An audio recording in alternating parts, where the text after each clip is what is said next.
Right there, holy crap. That was a good test, good challenge, good test. You guys didn't even get a word in that breakdown. I just screamed the whole time at how amazing of a fight that was. And this is a fight that I've been dying to see as well. Talk about a fighter's fight. Josh Smash Smith has shown the world his ground and pound skills, or at least Plymouth Memorial Hall, and he's looking to remain undefeated, climbing to 2-0. He's got Devin Powell, Ross Nanar in his corner, coming out of Nostos from New Hampshire. This kid is trying to make a run. He is amped up. He's fired up. I've heard nothing about incredible. I've heard nothing but incredible. Incredible. This man's got highways in his chest and veins. No Holy kidding. shit. This kid's dense. This kid is dense, and he cuts some weight. And I've heard rocking a solid mustache too, Josh Smith. But I've heard that this kid just doesn't get tired. And if he does get tired, his work rate actually goes up.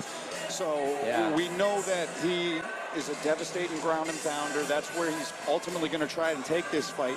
And Shane Dillehay has already fought for the title, has that experience, way more fights.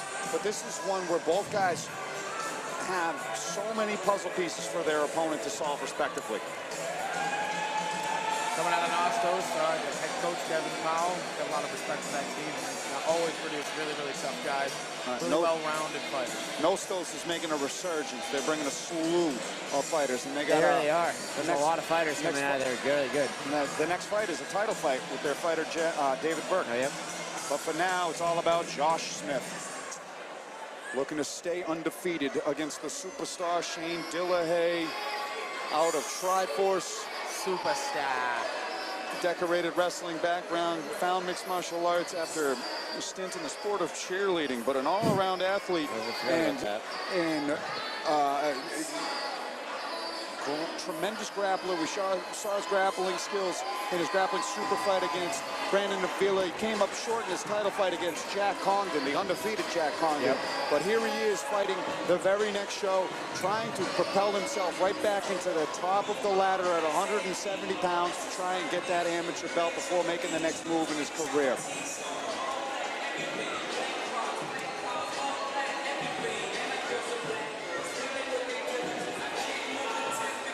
John Duma, Pete Jeffrey in the corner. Shane Dillehay.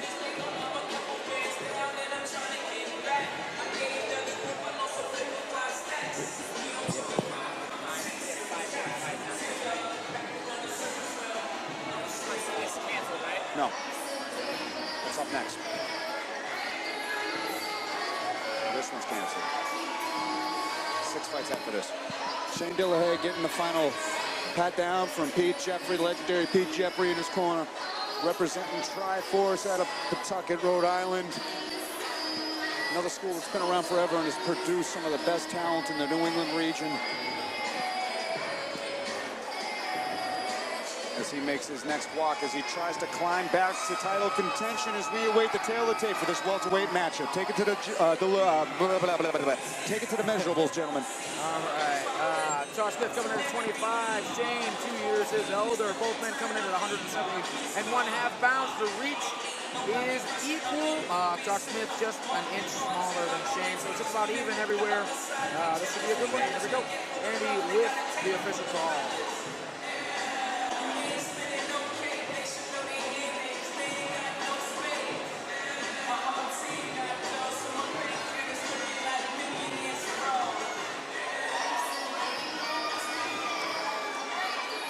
There are 3 brilliant mustaches. Ladies and gentlemen, prepare yourselves for the next fight of the evening. An amateur mixed martial arts contest taking place at the welterweight division, scheduled for 3 rounds, 3 minutes apiece. Introducing to you first, in the red corner, holding an amateur mixed martial arts record of 1 victory and no defeats. He stands 5 feet 9 inches tall, and he weighed in at 170.5 pounds. From York, Maine, he's representing Nostos. Let's hear it for Josh Smash Smith.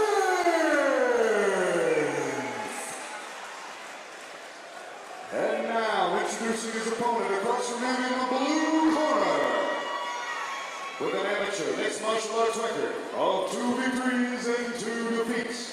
He stands 5 feet 10 inches tall, and he weighed in at 170.5 pounds. From Providence, Rhode Island, he's representing Triforce. Let's hear it for Shane, the Superstar Dillehay. When the action begins, our referee in charge of this matchup is Brian Miner.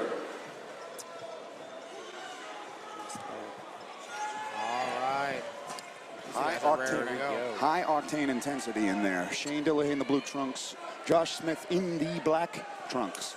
Should be a matchup for the ages. Big right hand into a double leg early, but look at the counter wrestling from Shane Dillehay off of that.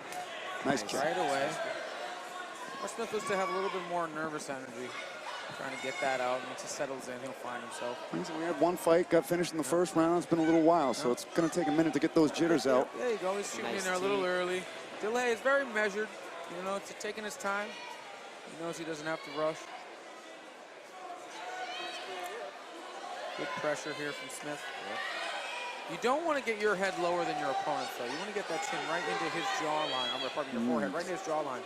You're not going to get anything from him. This is just going to be a stall position. Using a lot of energy as well, trying to hold him from not having your hips going in the right direction. All Dillehay needs to do is have a really good whizzer here. Get that underhook position. And he's doing a good job keeping him. Nice. The way to switch positions. I like that. I love that up on the chin, frame. keep him away. Yeah. Yes. Good frame. It's really good tool. Yep. Especially when somebody has double underhooks on you, if you can sneak a palm in the chin and just press up, that is a very underutilized maneuver. Nice got hit too. Really see that Josh Smith wants to get this to the ground. Shane Dillehay landed some good shots in that exchange, though. Good uppercut. Sticking with it, though. I like that. Right in front of us. Scrambles here, Josh Smith. Good head position from Josh Smith. Dillehay in with the whizzer again, which proved him well last time when Smith was in this cage control. He's just making him carry him right now. If he's here, he could use that underhook that he's got here on his near side. Start hooking that leg out. Maybe start going for some trips, or just get him. You know, just pull him off the cage a little, get his hips away. And Dillehay doing a good job of building the front. Nice body kick from Dillehay there. Nice flurry and a duck under. Just good pressure here. Yeah, Dillehay really piecing together. It's just crazy pressure. He's making his opponent panic. There it is. Never letting him set his feet. Good work. Smith throwing winging shots to try to slow down the pace of Dillehay. But Dillehay doing a great job measuring himself, resetting, and not blowing his, blowing his wad too quick. Oh, nice uppercut from Dillehay. He's really throwing everything in and calling two shots. 48 seconds left in the round here. Yeah, it looks like Smith is trying to take some desperation shots. He might be hurt here. For sure hurt. Definitely pouring on the pressure here. Now Dillehay in control. Looking for a finish here. Shane Dillehay with the first round TKO. Just put on a barrage on Josh Smith. Had him backing up, had him shooting from weird angles at weird times, and then when he was able to control and land a barrage of ground and pound. Finally, he climbs above 500, climbing to 3-2 as a record, and Smith suffering his first loss. But man, what a tough kid Josh Smith is. Wouldn't quit. A few minutes of an intermission, so nope.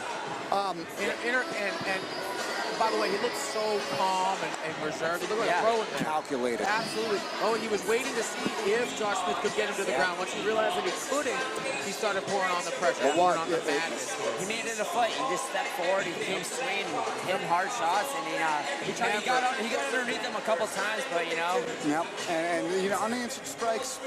Looked like Smith kind of like folded just a slight bit there, and that was enough for the referee to see in an amateur fight to call the action, especially after the barrage. Because Shane Dillehay was taking him corner to corner to corner to corner to corner. Brilliance of that is that he never let Smith set his feet so he couldn't get a shot off.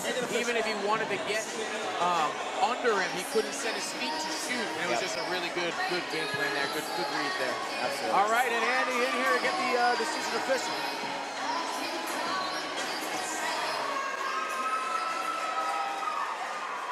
Ladies and gentlemen, keep the noise going for these two.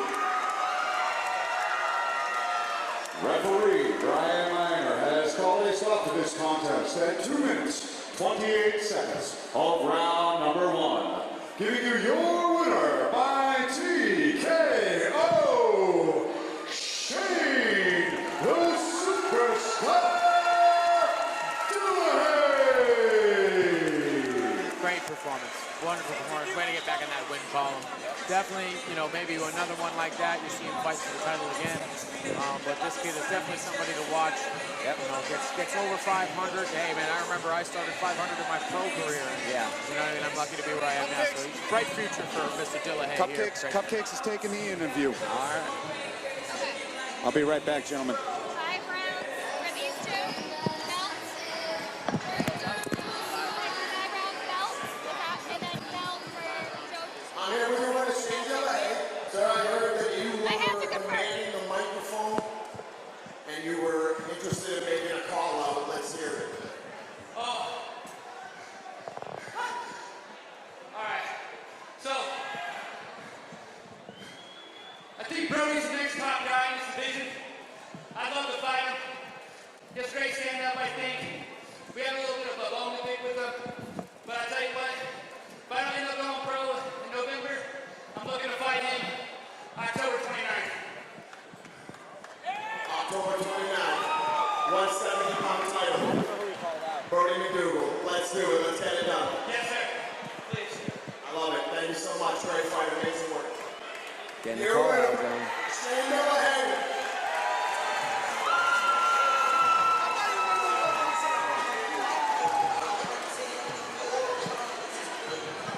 I like it. The man calls his shots. Nice. And a little flip for the crowd. Breaks his ankle on the back foot. That's his luck. It's good to see him bounce back, get a win, you know?